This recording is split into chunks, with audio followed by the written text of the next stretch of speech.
Hey, hello there. So this is the big project I've been talking about, and I thought that this would be the perfect opportunity not only to use this as an introduction.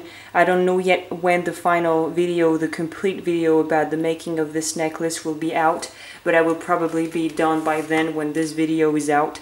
So it's a necklace, just as I've mentioned, and it's a project that was really dear to me, that took me quite some time, energy, and money. And I'm really happy with this because I think I will also do a separate video for those who might be interested in how I came to jewelry making, talking about more like not really personal stuff, but rather on my jewelry journey and what led me to this. And it's the culture and the study of Native American culture, Indians from North America. That's where I got my inspiration and my kind of calling, if I may say so, to start jewelry making and more specifically silversmithing, being a silversmithy.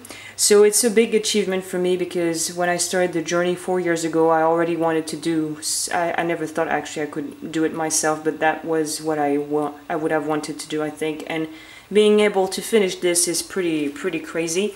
And I thought that it would be also a great way to give you some insights. I would have actually 3 main tips to give you if you work on bigger, larger projects like something like this. And but before going into the tips and going more into the details, I thought that a little bit of history would be nice too. Don't worry, it won't be long. I will actually really sum it up really short, nice and easy. But those necklaces are called Naja necklace, N-A-G-A, or also squash blossom necklace, and they're typically from the southwest, the west coast of America, near the border with Mexico, because it also has an inspiration from the Mexicans, because it's at the beginning of the 19th century, around 1840, that the first Native American learned how to work with silver, because he was trained and he learned with a Mexican blacksmith, I think, that also worked silver occasionally, and that's how he learned, and he gave the knowledge to his people, and that's how it spread all over America through all the different tribes of Native Americans. And so that's how it started. And here is, I guess, this the little, I didn't really do the really proper like traditional thing because I didn't really like it, but it is an homage, you know, to Mother Nature and what it gives, the food, the shelter, and all this. And in the middle, the central piece is more of the Mexican kind of inspiration with it was a protection that Mexicans and travelers would put on their horses, on the saddles, and on the harness. I don't know how you say it in English, but the thing that you put in the horse's mouth. Le mort, I don't know how you say that in English, but that was a thing they would wear on their horses to protect them from the evil eye, something like this. So this is where the inspiration comes from. And there's also some inspiration taken from the grenade, not the weapon, the fruit. And it's something really symbolic that has a strong meaning also in religion, in many religions, but I don't know much about that. But I know that those are the kind of main inspiration that actually brought to life this type of necklaces. And so that's it for the little bit of history. For those who want to know more, I will put in the description box a link to an article I've made like 3 years ago about going more in depth about this subject, for those who might want to check it out. And now let's get into the tips. So 3 tips that I thought were really useful, because I really learned a lot as I went on, and I think it's like this for everybody. Like in every kind of domain, you learn by making and doing, so, and making mistakes. And I would say that the first tip I can give you if you're working on a big project is to use your stones and your like raw materials carefully, because what's the point of making a really nice kind of setting for a stone if the stone is shit? You know what I mean? So first, I would say that the main thing is to find nice, good quality stones and good quality materials to be able to work in the best conditions possible.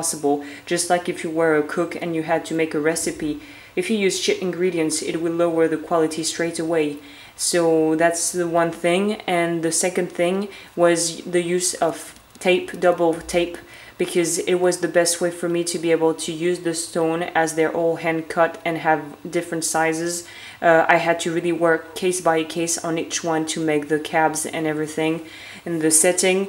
So this was a bit tedious, but the double tape helped not to get lost and really keep everything into place, whatever I was doing, even when I was like moving it around and stuff.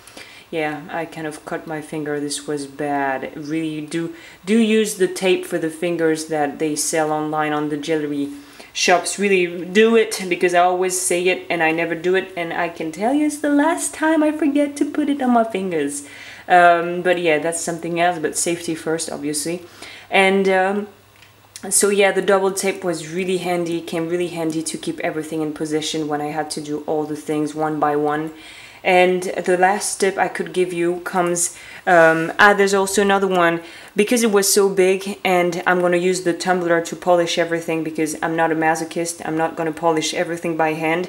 The problem with the tumbler is that, as you can see, I've put numbers to know what stones goes with what setting, you know, because everything is made to size, to the right size. So I did use my mini stamps, and I stamped the number inside.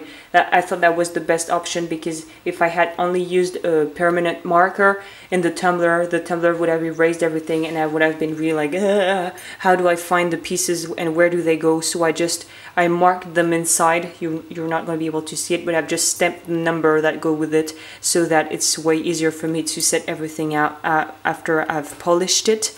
And the last thing I wanted to mention, a tip that I learned on the way too, was, as you can see, I did some at the beginning. I didn't know what I was going to do, so I just started to doodle. And I would really advise you to always work on measure real size, or the closest to the real size possible, because you can have bad surprises when you start drawing stuff and doodling, and if you don't take the actual size, the concrete real size, you will have problems on the long run. So that's just a little thing. But if you have to weight your stones, know how much is gonna, you know, how heavy the piece is gonna be, how thick and big it's gonna be, you need to work on accurate sizes and real life sizes, and not bigger or smaller, because you're gonna have bad surprises, I can guarantee.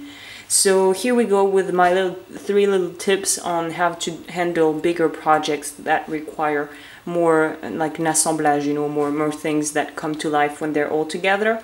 So yeah, that's it for me. I hope it was useful. I don't know yet when I'll be publishing the complete video, like I said, but I think it will be more by the beginning of June, and I hope you'll like it, and I'll see you around. Bye bye.